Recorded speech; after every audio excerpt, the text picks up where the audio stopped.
नमस्कार दोस्तों, मैं हूं आपका फाइनेंशियल दोस्तों आज के अपने इस वीडियो में हम बात करेंगे Franklin India ELSS tax saver fund के बारे में। दोस्तों, हमारी कोशिश रहती है कि हम आपको सरल शब्दों में फ़ंड की पूरी जानकारी दे सकें। दोस्तों, वीडियो शुरू करने से पहले आपसे छोटी सी रिक्वेस्ट है कि अगर आपने हमारा चैनल अभी तक सब्सक्राइब नहीं किया है तो प्लीज़ इसे सब्सक्राइब करें। तो दोस्तों, आज का अपना वीडियो शुरू करते हैं। Franklin India ELSS tax saver fund, यह फंड एक एएलएसएस कैटेगरी का फंड है।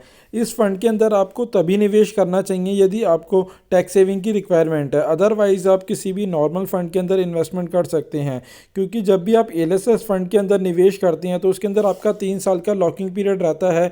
और उस केस में यदि अगर आपको इमरजेंसी में अपने पैसे की ज़रूरत भी होती है तो भी आप विड्रॉ नहीं कर पाएंगे। इसलिए एएलएसएस कैटेगरी के फ़ंड में आप तभी निवेश करें जब आपको टैक्स सेविंग की रिक्वायरमेंट हो।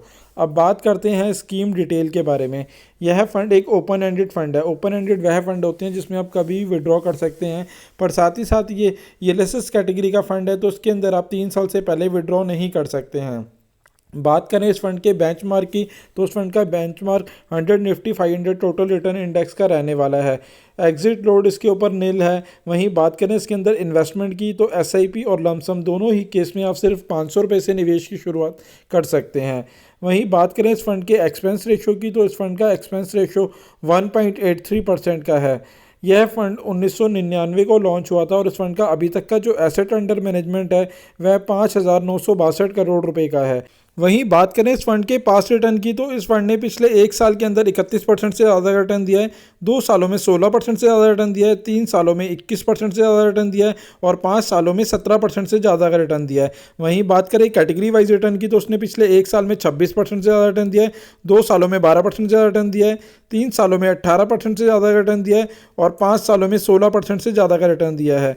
तो आप देख सकते हैं कि इस फंड ने हर एक साल अपनी कैटेगरी को बीट किया है। इस लिहाज से ये निवेश के लिए अच्छा ऑप्शन हो सकता है उन सभी के लिए जो भी एक टैक्स सेविंग फंड की तलाश में है। बात करें फंड मैनेजर की, तो यह फंड 2 फंड मैनेजर के द्वारा फंड मैनेज किए जाते हैं। पहले हैं मिस्टर आर जानकी रमन और दूसरे हैं मिस्टर जक्सा के द्वारा यह फंड मैनेज किया जाता है। वहीं बात करें टॉप 5 सेक्टर एलोकेशन की, तो उसके अंदर बैंक्स प्राइवेट के अंदर 22.81% का इन्वेस्टमेंट किया गया है, कंज्यूमर नॉन ड्यूरेबल के अंदर 10.54% का इन्वेस्टमेंट किया गया है, आईटी के अंदर 9.69% का इन्वेस्टमेंट किया गया है, ऑयल एंड गैस के अंदर 7.41% का इन्वेस्टमेंट किया गया है और इंफ्रास्ट्रक्चर के अंदर 5.91% का इन्वेस्टमेंट किया गया है। वहीं बात करें टॉप 5 कंपनी एलोकेशन की, तो उसके अंदर आईसीआई बैंक के अंदर 7.69% का इन्वेस्टमेंट किया गया है, एचडीएफसी बैंक के अंदर 7.45% का इन्वेस्टमेंट किया गया है, एलएनटी के अंदर 5.91% का इन्वेस्टमेंट किया गया है, इन्फोसिस के अंदर 4.92% का इन्वेस्टमेंट किया गया है और एक्सिस बैंक के अंदर 4.81% का इन्वेस्टमेंट किया गया है। बात करें ओवरऑल इन्वेस्टमेंट की, तो उसके अंदर सबसे ज़्यादा पोर्शन लार्ज कैप के अंदर इन्वेस्टमेंट किया गया है। लार्ज कैप के अंदर 67.01% का इन्वेस्टमेंट किया गया है।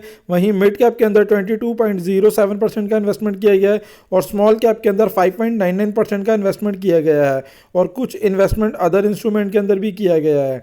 दोस्तों, आशा करता हूं मेरे द्वारा दी गई जानकारी आपके लिए उपयोगी सिद्ध होगी और यदि आप इस फंड के अंदर इन्वेस्टमेंट की सोच रहे हैं तो इन्वेस्टमेंट से पहले एक बार अपने फाइनेंशियल एडवाइज़र से सलाह ज़रूर ले लें और यदि आपको टैक्स सेविंग फ़ंड की तलाश हो तो ही इस फंड के अंदर इन्वेस्टमेंट का विचार बनाएं।